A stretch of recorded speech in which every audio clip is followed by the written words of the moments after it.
La producción de Otra Mañana se comunica con el nuevo Motorola Moto G56 5G. Hello, Moto.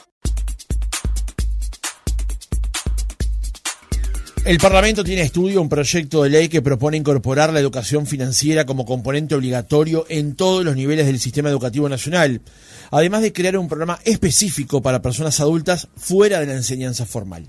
La iniciativa, presentada por el diputado colorado Walter Berry, busca que la formación en esta materia abarque tanto a la educación primaria, media y terciaria, como a la capacitación continua en la ciudadanía. El texto establece que los contenidos mínimos deberán incluir aspectos vinculados al crédito al consumo, los costos asociados, la prevención del sobreendeudamiento, la identificación de cláusulas contractuales y el conocimiento de instrumentos financieros autorizados por el Banco Central del Uruguay, como son los fideicomisos, las obligaciones negociables o las letras de tesorería. En primaria se impartirán nociones básicas sobre el dinero, en caso de aprobarse el proyecto, mientras que en secundaria y educación técnica se profundizará en conceptos de crédito, tasas de interés, productos financieros y hábitos de inversión. Ya en nivel terciario se avanzaría hacia el análisis en el mercado de valores, financiamiento productivo y la gestión de riesgos. La Administración Nacional de Educación Pública, en coordinación con el Banco Central y el Ministerio de Economía y Finanzas, tendrían a su cargo la definición de los programas curriculares. Asimismo, el Consejo de Formación en Educación debería desarrollar módulos específicos para la preparación docente en ese campo.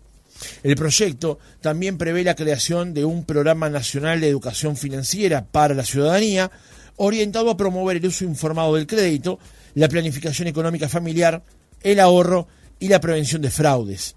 Su implementación involucrará a diversos organismos estatales, instituciones financieras, cooperativas y organizaciones sociales. Para profundizar en estos temas, recibimos en nuestra entrevista central al diputado Walter Berry del Partido Colorado. Francisco Morales, Otra Mañana. Diputado, ¿cómo le va? Buenos días, gracias por acompañarnos. Buen día, Francisco, buen día a la audiencia. No, gracias a ti por invitarme.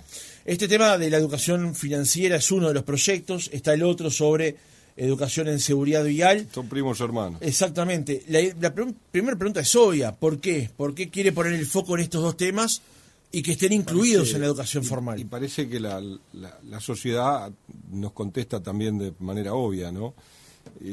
Cuando uno de los principales delitos en crecimiento es la estafa, es porque los uruguayos estamos distraídos. Y hay algunos avivados de siempre que aprovechan esa circunstancia.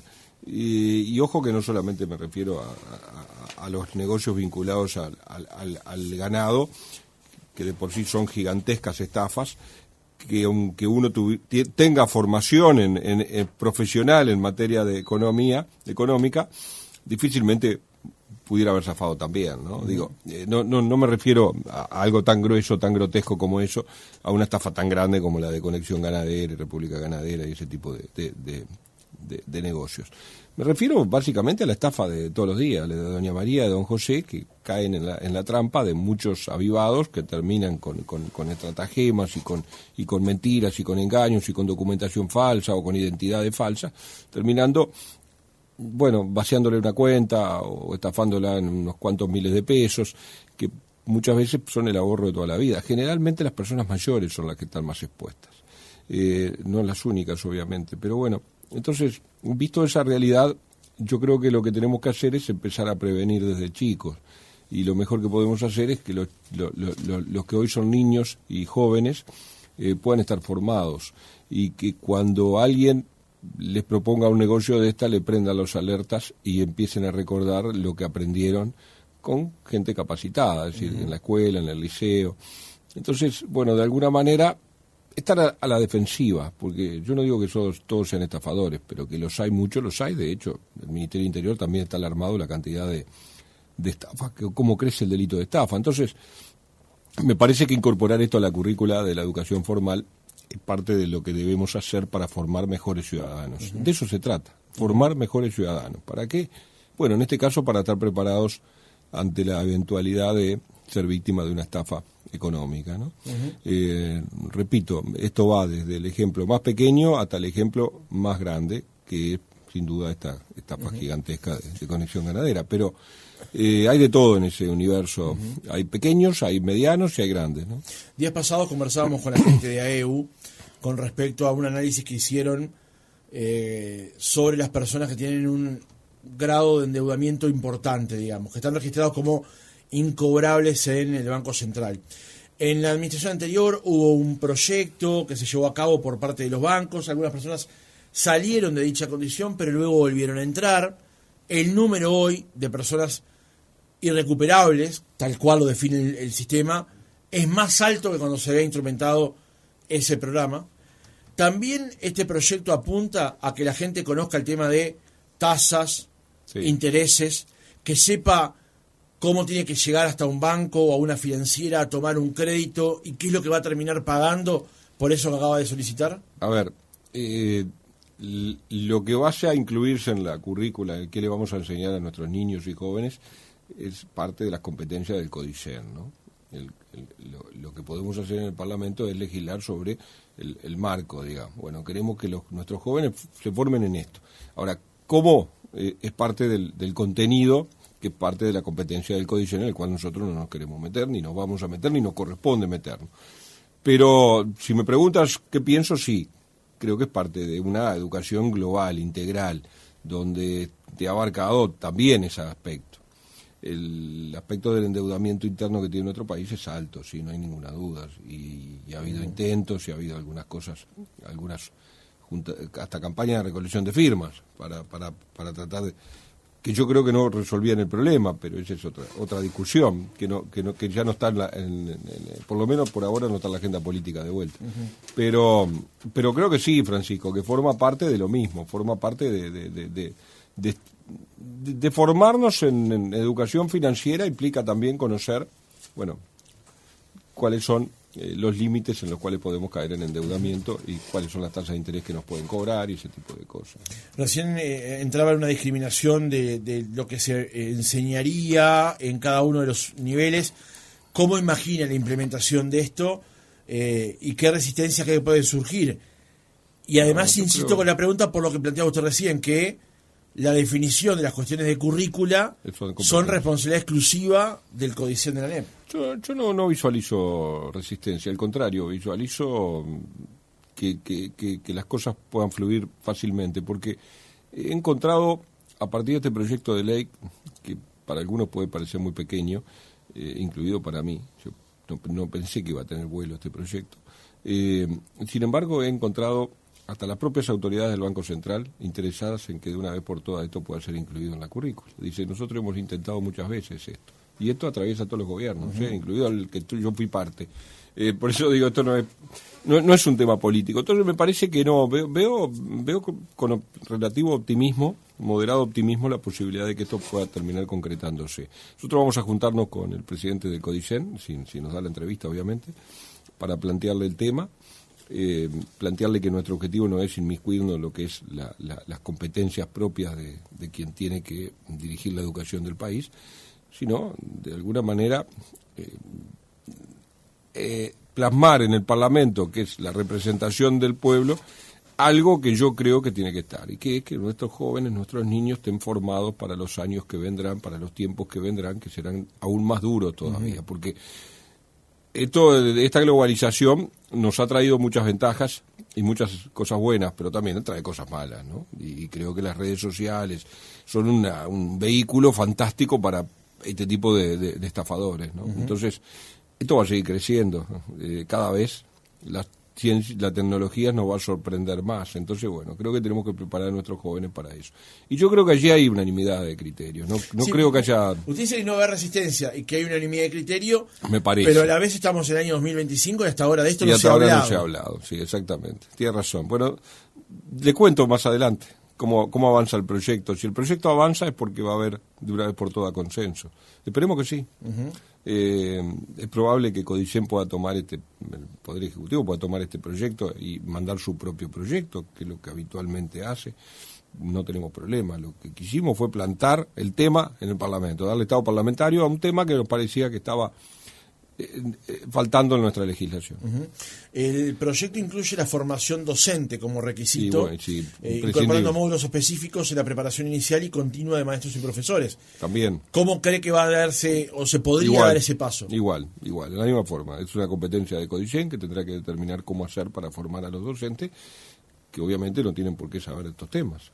Sin embargo, tendrán que enseñarlos, entonces hay que formarlos a los maestros y a los profesores, ¿no? Y allí debería hay haber... que ver dentro de qué materia en el liceo se engloba esto de la educación financiera. Todas esas son competencias de las autoridades de la educación.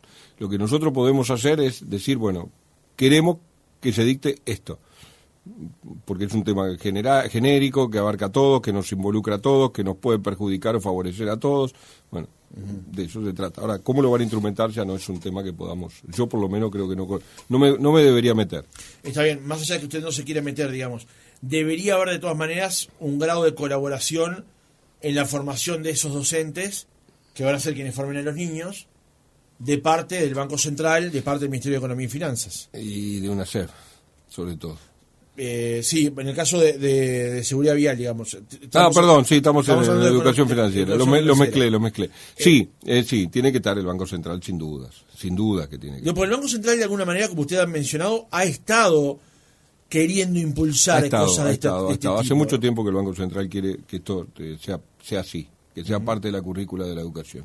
Porque creo que es correcto, ellos están viendo que aquí hay un problema de formación de nuestros ciudadanos, porque en definitiva hoy hablamos de niños y jóvenes, pero mañana, más temprano que tarde, son ciudadanos y tienen que salir a enfrentarse con estos problemas y van a ser víctimas de intentos de estafas. Entonces, de eso se trata, de tener mejores ciudadanos preparados. Una última pregunta con respecto a este tema. La iniciativa también establece la creación de un programa nacional de educación financiera para la ciudadanía por fuera del sistema educativo. Porque algunos como nosotros ya no estamos en el liceo ni en la escuela. Pero por poco, con foco en el crédito responsable, el ahorro y la prevención de fraudes. O sea, para la población que está por fuera del sistema educativo, que ya la atravesó o que, salió del mismo, es también necesario que haya una formación en estos temas para concientizarlos y pertrecharlos mejor ante lo que puede ocurrir. Y es así, porque cuando usted dice pongamos esto en la currícula y pongámosle que nos pongamos todos de acuerdo y el año próximo se pueda estar comenzando a formar a nuestros niños y jóvenes. Son ciudadanos que van a entrar en la sociedad, digamos, a vivir como una persona mayor, formar su familia, trabajar dentro de unos años. Y en el mientras tanto creo que tenemos también que tener de alguna manera alguna herramienta que nos permita preparar a nuestra gente. Que no tiene por qué ser presencial, puede ser online, puede ser a través de diferentes métodos que cualquiera pueda acceder a través de las redes sociales hoy. Me parece que también es necesario incursionar en ese camino. Pero creo que lo más importante es que de una vez por todas esté incorporada a la currícula. Y cuando alguien se incorpora a la currícula de la educación, ya después es continua. Entonces ya no hay ningún problema. Los ciudadanos que van saliendo, los niños que van saliendo, los adolescentes de la escuela, del liceo, ya salen formados. Para cerrar con este tema, usted decía que no habría resistencias a esto. Déjeme ponerme un poco el abogado del diablo. Cuando se estaba votando el proyecto de Cabildo Abierto, que implicaba, es cierto, un endurecimiento determinado del sistema de tasas, desde Cabildo Abierto se dijo que el lobby financiero hizo jugar sus fichas y contrarrestó de alguna manera que eso pudiera salir. Cabildo Abierto quedó solo en la recolección de firmas, permítame. En esto, donde habría un mayor nivel educativo y un mayor nivel de conciencia para aquellos que tienen que tomar decisiones financieras, ¿podría existir algo de lobby en contra de una medida como esta? No, porque son temas bien distintos y realidades bien distintas. Lo que Cabildo pretendía de alguna manera era limitar que las crediticias que hoy funcionan dentro de un régimen legal vigente y controladas, de alguna manera pudieran ser reguladas diferentes. Y eso hacía, o por lo menos corríamos el riesgo de que cerraran Y cuando las sociedades se quedan sin crédito, ya todos sabemos cómo terminan. Terminan pidiendo esos mismos créditos a la población en un mercado informal donde son víctimas de la usura, de los abusos, sin ningún tipo de regulaciones de las autoridades. Entonces, me parece que ese no era el camino. Yo no digo que no haya que encontrar una solución. El país tiene un problema hoy en ese aspecto y hay que encontrar una solución. Me parece que ese proyecto no era el adecuado. Yo no estaba en el Parlamento en ese momento, estaba en el Ministerio de Industria, no fui parte de la discusión del tema, tampoco lo conozco en el detalle más que por ser político y tener que convivir con esos temas todos los días. Creo que son bien distintos. En este caso creo que al contrario, que lo que se busca es evitar a estafadores, a delincuentes que nada tienen que ver con las instituciones de financieras, ni con la banca, digamos, al contrario, son delincuentes que están esperando la oportunidad de encontrar algún distraído para poder estafarlos. Entonces, nada tiene que ver con las instituciones controladas por el Banco Central, ni mucho menos. Entonces, advierte igual en su posición, diputado, que está más enfocado ahora en que la gente sepa contrarrestar o que sepa advertir una estafa, como le ha ocurrido, por ejemplo, en Conexión Ganadera, en República Ganadera, en Grupo Larrarte o en Berruti, que de no ir hacia préstamos usureros que después lo convierten, el eventual incumplimiento lo convierte en una persona en un paria del sistema financiero, digamos. Las dos cosas. ¿Por qué? Pero más centradamente usted ha estado enfocado a esa parte del debate. Porque el proyecto de ley apunta a eso, a formar mejores ciudadanos que estén preparados y sepan defenderse ante ese tipo de ofertas usureras, como dice usted. De todas formas, si esa oferta usurera existe en el sistema financiero regulado por el Banco Central, es fácilmente detectable y denunciable. Es decir, hay una autoridad financiera que perfectamente tiene las competencias para actuar si así ocurriera. Uh-huh. Que yo no digo que no haya que rever algunas normas y haya que pensar en bajas de interés. Está bien, podemos discutirlo, no es mi tema, no soy experto en esto ni cerca, pero creo que todos entendemos de que hay un problema de que a nuestra gente se le complica pagar los créditos, a nuestra población, y que hay un endeudamiento muy, muy alto. A mí, lo que yo intenté decirle con relación al proyecto de Cabildo que usted comparaba con esto es que ese proyecto prácticamente lo que hacía era sacar del sistema las instituciones financieras. Y yo creo que sacar del sistema las instituciones financieras es dejar a la población desprovista de la posibilidad de obtener un crédito. Y las sociedades sin crédito no funcionan. Lamentablemente terminan cayendo van a multiplicarse los clandestinos, digamos, los créditos clandestinos, que ya hoy son un problema, ¿no? Que ya hoy son un problema.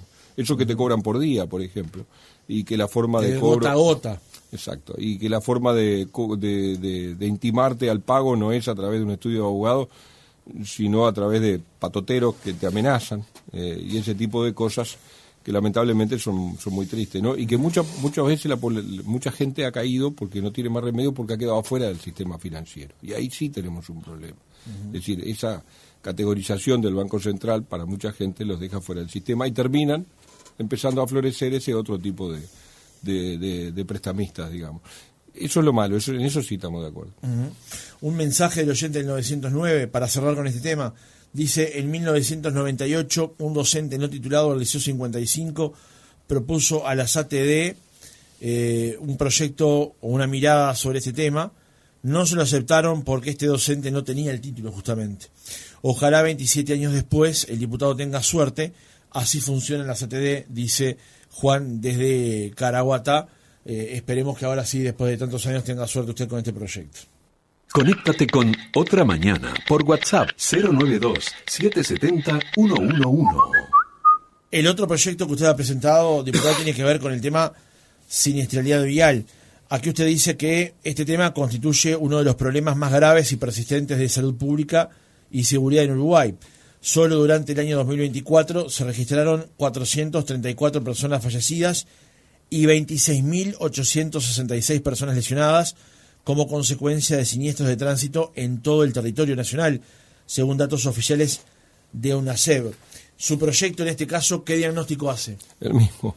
Es un disparate esos números, Francisco. Es un disparate. si no podemos estar en esas cifras. Tenemos un gran problema en el tránsito, y hay que atacarlo de alguna manera. Y no es que no se hagan esfuerzos, porque uno ve que las autoridades hacen los esfuerzos, pero que lamentablemente no están dando resultados. La cantidad de muertos que tenemos en accidentes de tránsito supera muchas veces a la cantidad de muertos por otro tipo de patologías, ¿no?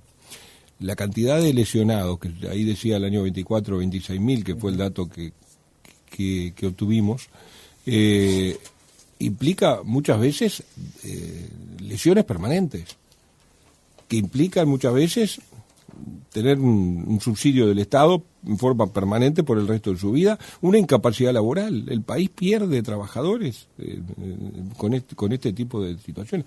Es realmente una pandemia, no sé si el término está bien dicho, pero estamos en un problema grave. No hay ninguna duda que estamos en un problema grave con el tránsito. Y lo que es más triste, sigue creciendo. Porque si usted dice, bueno, tenemos una curva a la baja, uno dice, bueno, las medidas que estamos tomando están dando resultados. Y parece que no están dando resultados. Si usted dice, si bien el Estado uruguayo ha desarrollado mecanismos de fiscalización y políticas de control, es claro que las estrategias punitivas y correctivas no han sido suficientes para revertir la tendencia. Te digo más, alcohol cero. Una medida que para mi gusto es muy buena. Y sin embargo, seguimos teniendo conductores alcoholizados. Y eso pasa por la norma, pasa por el gobierno, pasa por las autoridades o pasa por la responsabilidad de cada uno. Pasa por la responsabilidad de cada uno. Si yo tengo una norma que me dice que no puedo tomar, tengo un sentido común primero que me dice que no puedo tomar mientras manejo, o tomar o consumir droga. Pero también tengo una norma que me lo prohíbe y sin embargo no la cumplo. Manejo tomado, alcoholizado, y eso provoca accidentes, o bajo los efectos de la droga o del alcohol. Es terrible realmente la falta de conciencia que hay, porque además de los siniestros de tránsito tiene un efecto doblemente negativo, porque no solamente afectas tu propia vida, tu propia integridad física, sino que pones en riesgo, y la mayoría de las veces terminás matando o lesionando gravemente a otra persona que nada tiene que ver y que posiblemente sea el más cumplidor de todas las normas de tránsito. Entonces, ¿de qué te vale a vos respetar las normas de tránsito, ir en tu carril correctamente a la velocidad adecuada, si uno a la salida de un repecho está adelantando por la posición indebida y te da de frente y te mata? De nada. Entonces, es un tema de responsabilidad de formación. Lo que pasa es también, diputado, permítame... Es diferente al otro proyecto, porque claro. esto es... Bueno, lo que pasa engañaron es que aquí, a mí. Acá puedo dañar a otros, ¿no? No quiero correr el eje de la conversación, pero ha habido mensajes contradictorios del propio Estado con respecto a esto. A ver. Y no solo el Estado como la entelequia del Estado, sino como algunos personajes del Estado. Por ejemplo, el hoy senador Botana del Partido Nacional, cuando era intendente de Cerro Largo, tenía una mirada completamente distinta al cero alcohol. Y tenía una mirada también distinta con respecto al tema del casco. El senador Sebastián da Silva del Partido Nacional ha dicho que él tiene una cantidad de multas porque él anda rápido y bueno, lo cuenta como yo pago la multa, entonces, bueno, ando rápido, sin tener en consideración que ese andar rápido puede justamente poner en riesgo a terceros. Ha habido una discusión. El diputado Blas, y lamentablemente en este caso puse 3 ejemplos del Partido Nacional, digamos, pues son los que tengo a mano. El diputado Blas, candidato a intendente de Maldonado, planteó que había que sacar los radares.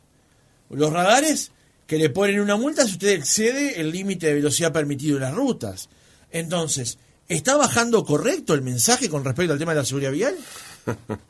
Lo que pasa es que hay de todo, digo, los ejemplos que tú pusiste son correctos. También tenemos ejemplos del otro lado de cumplimiento y de medidas para que se cumplan, de exigencias para que se cumplan. Es difícil opinar por lo que opinan los demás. Es decir, yo no puedo decirle a los diputados eso, a los senadores eso, que opinen diferente. Si es su forma de pensar, así lo va a seguir andando rápido. Y bueno, sí, es parte de su idiosincrasia, su forma. Me parece que no es lo correcto, pero una cosa es que te multe un radar porque ibas excedido y otra cosa es que sea una conducta, ¿no? Digo, a eso me refiero, porque multa creo que debemos tener todos. Entonces, me parece que es un tema de conciencia de cada uno. Entonces, con más razón, el proyecto de formar conductores responsables, creo que tiene más vigencia que nunca, porque de eso se trata en definitiva, de poder hacerle entender desde niño que una conducta irresponsable en el tránsito no solamente te puede causar mucho daño, sino que podés causar muchos daños a otros. Es como manejar un arma. Si a mí me dan un revólver y no sé tirar, te puedo pegar un tiro. Entonces, eso creo que es así. Un auto es mucho peor que un revólver, porque puede matar a muchas personas. Entonces, me parece que va por ahí, va por formar también mejores ciudadanos, mejores... A ver, la educación, de alguna manera es eso. Es formar mejores ciudadanos, es preparar a los ciudadanos para la vida. Y esto del tránsito es prepararlos para la vida. No sé cuál será el vehículo, el medio de transporte dentro de unos años, cuando la tecnología siga avanzando. Pero lo que parece claro que siempre atrás de ese medio de transporte va a haber un humano.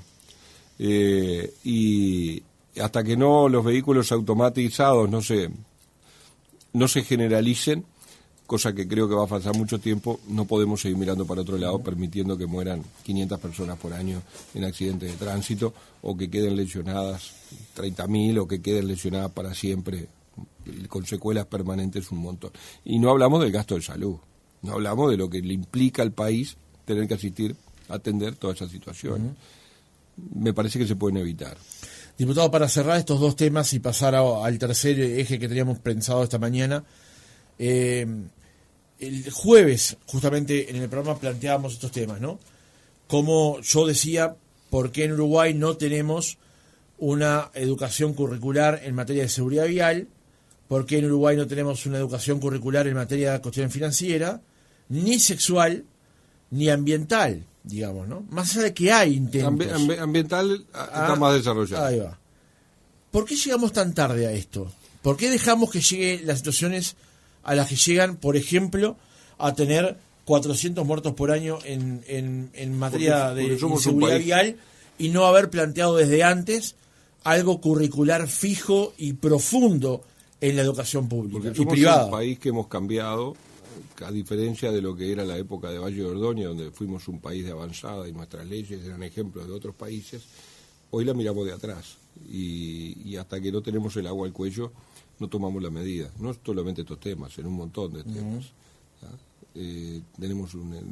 Yo recuerdo al expresidente Mujica, dicho esto con mucho respeto, decía educación, educación, educación en su discurso de Asunción, y todos coincidimos con él.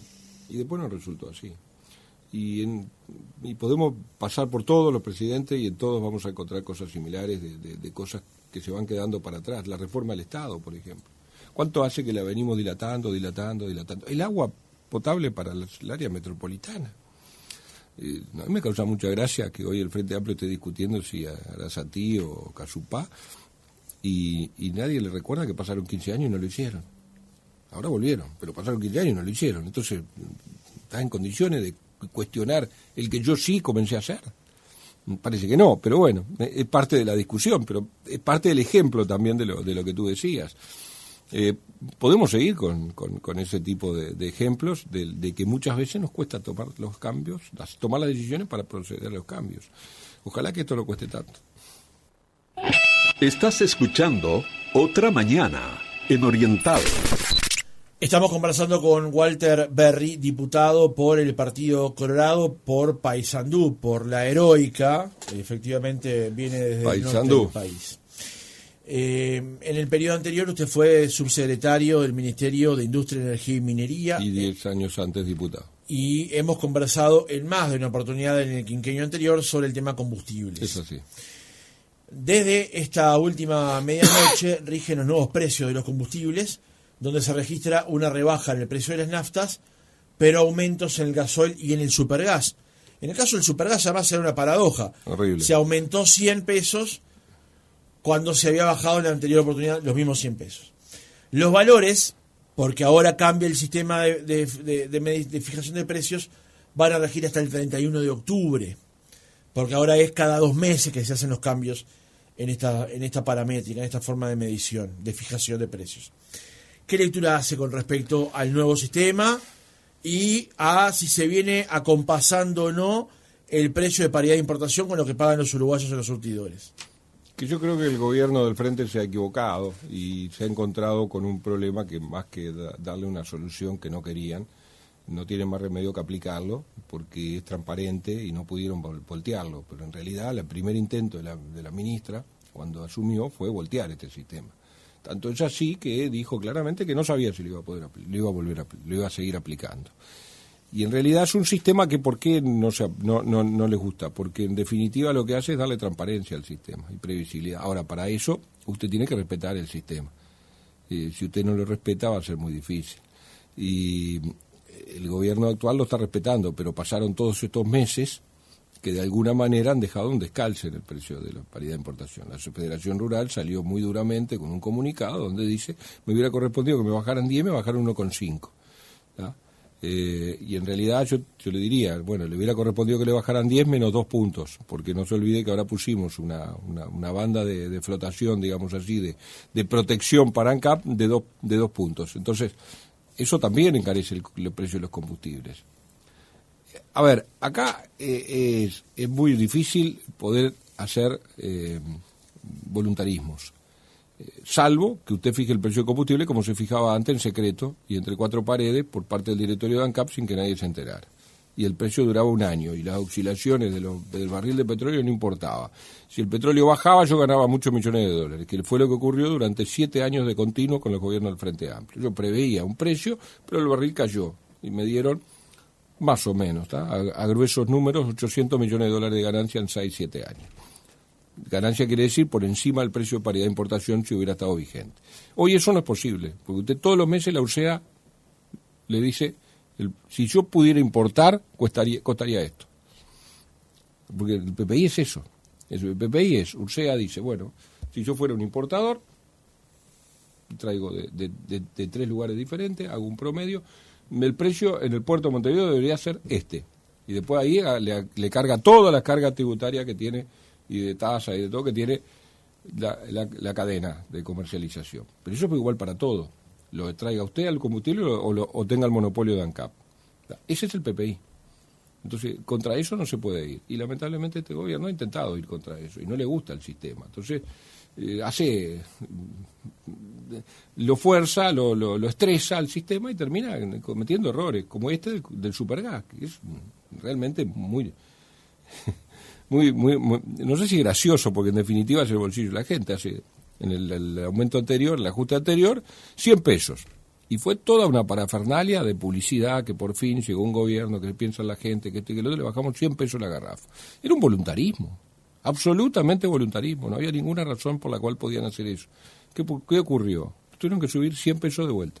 O sea que lo que te doy te lo quito ahora. ¿Esa es la forma? No es la forma. no es la forma. Entonces me parece que la forma es respetar el PPI, que es un buen sistema, no tenga ninguna duda. Respetarlo a rajatabla. O para abajo. Es decir, me hago cargo con plata del Estado de lo que no aumento cuando correspondía aumentar, que fue lo que hicimos nosotros.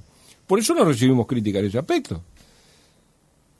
Cuando usted pasó raya el gobierno nuestra raya da que bajamos más de lo que subimos, de lo que hubiera correspondido el PPI. Uh-huh. Entonces, no tiene ese problema. Ahora, si usted estresa el sistema y trata de buscarle la vuelta, va a terminar en estas situaciones, como terminó con la Federación Rural o con el Supergas, que realmente a mí me causa hasta cosa decirlo, porque digo, es tan burdo lo que hicieron. Te quito 100 pesos y salgo a amplificarlo por todo el país de que qué bárbaro que es el gobierno del frente. Y a los 2 meses te quito los 100 pesos porque te lo di mal. Esa es la realidad. No te lo tenía que haber dado porque no podía dártelo. Fue un voluntarismo. Diputado, bueno. ¿Cuál ve como línea estratégica en la gestión de ANCAP para los próximos 5 años, teniendo en cuenta de que, bueno, salvo en una entrevista no hemos escuchado a la presidenta de ANCAP hablar sobre el tema? Hubo una conferencia de prensa en la que estuvo el presidente Orsi, la ministra Cardona, la presidenta de ANCAP, que en ese caso no habló, mencionando cuál era el déficit de la empresa, con una información que después a la postre se supo que la información le faltaban datos, digamos, para poder completar el resumen. ¿Para dónde va ANCAP en estos 5 años entonces? No lo sé. Hasta ahora sí, pero fue por tema combustibles, ¿no? Porque justamente estaba bajo sospecha la posibilidad de cambiar el sistema. Y le dijimos muy claramente, Si cambian el sistema, la interpelamos. Se lo dijimos a los coordinadores del Frente Amplio. Y bueno, no lo cambiaron, le hicieron algunos ajustes pequeños, pero ya había un descalce en el sistema. Pero más allá de eso, yo no sé cuál es el rumbo de las empresas públicas, porque no lo han dicho. No sé hacia dónde van, no sé qué van a hacer. No sé qué van a hacer con el gas, no sé qué van a hacer con el Portland. Dice que tienen 2 o 3 proyectos o ideas para avalar con el Ministerio de Economía, pero hasta ahora no las han dicho. Tienen el tema del gas de cañería, tienen el tema del supergas, que también ahí hay uno de los contratos que se vence, si no es este año, el año que viene, del arrendamiento de la planta de envasado, de lo que era la vieja Gasur, digamos así, la sociedad. Bueno, tienen una serie de desafíos que tendremos que saber y hacia dónde van, pero hoy yo sinceramente no lo sé porque no lo han dicho. ¿Cuál es el rumbo estratégico de ANCAP? Tampoco lo sé de Antel, tampoco lo sé de UTE, vamos a entenderlo, ¿no? Creo que el presupuesto tal vez nos traiga luz cuando los ministros comparezcan y esperemos que así sea. Diputado, ¿su gobierno hizo todo lo que pudo o llegó hasta donde pudo con la reforma en el sistema de, por ejemplo, del supergas o, por ejemplo, de los combustibles? No, nos faltó tiempo. Nos faltó tiempo. Yo me quedé con un gusto a que podíamos haber hecho o teníamos que haber hecho más y lamentablemente hubo un evento que yo no lo pongo como excusa porque no me gusta, Francisco, quiero que quede claro, pero 2 años de pandemia es mucho tiempo en un gobierno, es mucho tiempo en un gobierno de 5 años. Y cuando usted lo único que tiene que hacer es atajar penales durante todo ese tiempo para que las empresas no se caigan, para que los trabajadores no queden sin trabajo definitivamente, con un mundo paralizado, bueno, es complicado después poder recuperar ese tiempo. Nos faltó tiempo para resolver el tema del gas por cañería, nos quedamos sin tiempo por el tema de Portland. Creo que allí nos quedamos cortos, teníamos que haber resuelto el tema antes para eventualmente tener la posibilidad de hacer un plan B.